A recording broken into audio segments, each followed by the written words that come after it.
Good day, everyone. This is Dan Dix reporting for Press for Truth, and we are currently standing out front of the Toronto Metro Hall on the fourth day of the inoculation program that is underway here in Toronto, Canada. So currently out front of the Metro Hall here, we have a lineup of no more than 100 people. Now that's interesting when you compare it to 4 days ago when we covered day one of the inoculation program, where there had to be about 1,500 people waiting out front. This clearly shows that the propaganda that the mainstream media is trying to push on the general population is not having a desired effect. The Canadian government has announced today that they are going to be expanding this vaccination program into the workplaces and possibly even schools. So it is clear that the Canadian government is trying to ramp up their efforts to try to get people to come out and get vaccinated by offering more places where they can provide you with that service. And now we're going to go speak to some of the people out front to see how they feel about the idea of vaccine clinics opening up in their workplace or in their children's school. They just announced today that they're planning on putting vaccination clinics possibly in schools and workplaces. Do you think this would be a good idea to help spread the effort to get everyone immunized? I think the more places they have to get immunization shots into people is better. If they have enough personnel to administer the shots and they can do it, then yeah, I think it will be a great idea for those who want to get vaccinated. It'll be much easier. Do you get the regular flu shot each year as well? No. Oh, really? Why not? Because I'm a biologist, so I just think that getting a regular flu shot may not be as useful because this virus mutates and you never know exactly what strain of virus you'll get this year. But this time, because I'm pregnant, I've decided to take specifically this shot. Why don't you decide to get the regular shot? I don't know. I guess this one is a little different. Media is spreading the news very quickly, so yeah, it makes you think, and we've decided to take the H1N1 shot. Are you going to be getting the shot as well yourself? Maybe, but today only my daughter because I'm not in the risk group. So.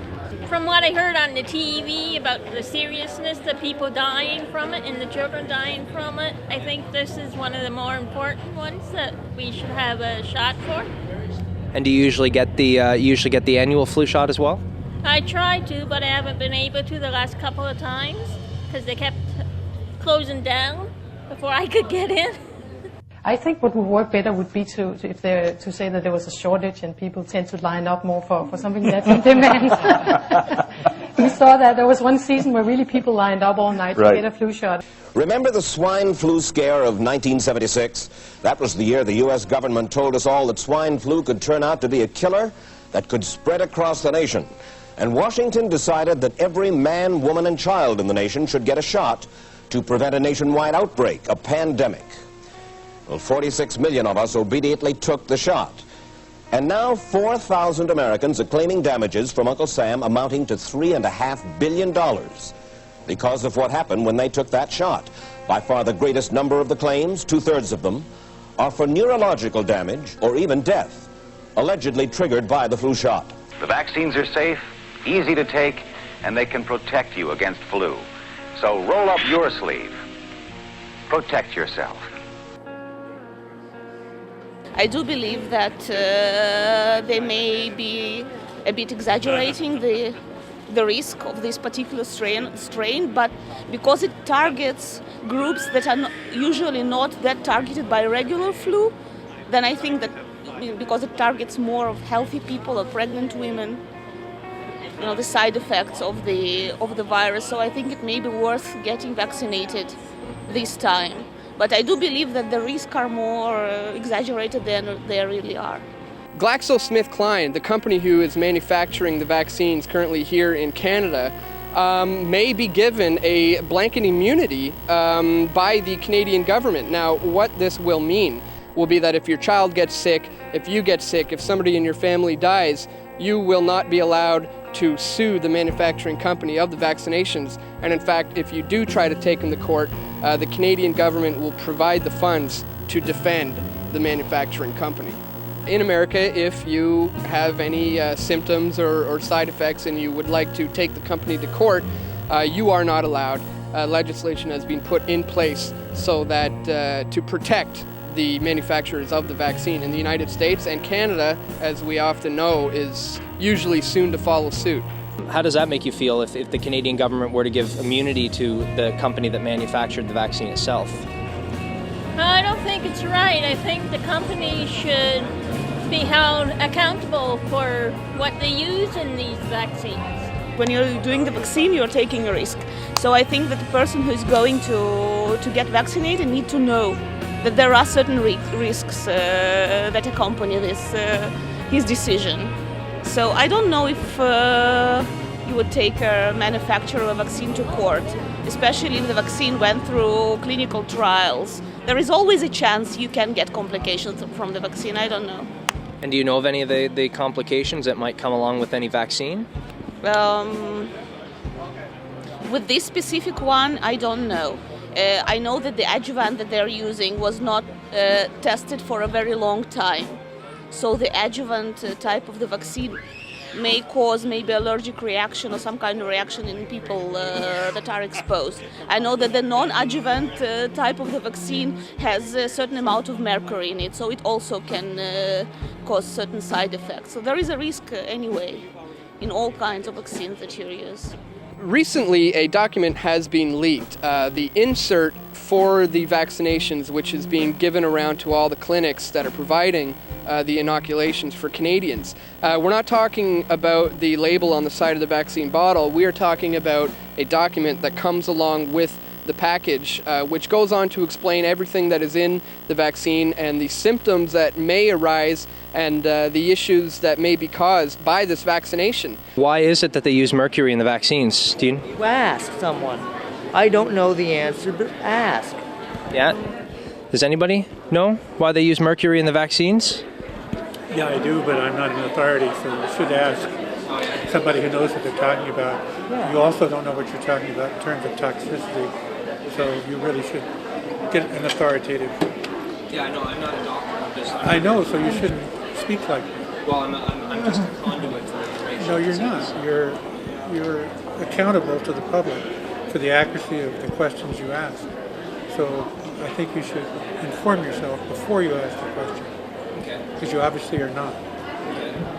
And what is the difference with the toxicity? I'm not going to go there. I'm just telling you that's not appropriate for you and I to get involved in. You start with the authority. Yeah. You get yourself informed by 2 or 3 sources that all agree, so you can feel confident as a professional journalist that you're not carrying an information virus, right? Yeah. And then you formulate your question in some intelligent and professional way, which you have not done. Can you suggest to us some credible sources? No, that's your job as a researcher. I mean, this is what journalists do. Okay, they have a file of sources of reliable people that they deal with over the years, and they go back to those sources. The amounts involved, if it's just a tiny little bit, it's not that big a deal. Yeah. You know what I'm saying? Yeah, it's a controversial subject. It is. Yeah. And it's controversial in large part because information is not well understood either by doctors or by the public. So you have to make an extra special effort. Actually, this is a really good question. You were saying for the media being informed, do you think the mainstream media has done a good job of being properly informed about delivering this information? I don't know. I can't make that judgment. I think when it comes to technical subjects, most media suck. Hold on for a sec, guys. What are you asking? What are the questions you're asking? We're just asking them how long they've been waiting in line today, whether or not they've came down here because they've heard stuff on the news, or whether they're going to get the regular flu shot. I want to see some ID now. We just finished talking with some of the people in line to get the shot inside of the Metro Hall here. Now, first when we went in, we went straight to security and made sure we had clearance as press to be able to do some interviews and to film inside their building. Management came down and did give us clearance to do that. But shortly, I mean, we only got through a couple interviews, and right away management came up to us and said, hey, what kind of questions are you guys asking? You guys are going to have to present some ID or you're going to have to leave. We didn't present our ID, so we were basically forced to leave. We were no longer allowed to ask questions. that goes to show people are afraid of the other of information. Essentially, they're afraid to hear the other side, and people were getting agitated by our very legitimate questions, and we were essentially kicked out. Well, there is some good news to this story. The majority of Canadians are becoming aware that there are risks involved with this vaccine, and that governments are not necessarily looking out for the best interests of its people. So there is hope for Canada yet.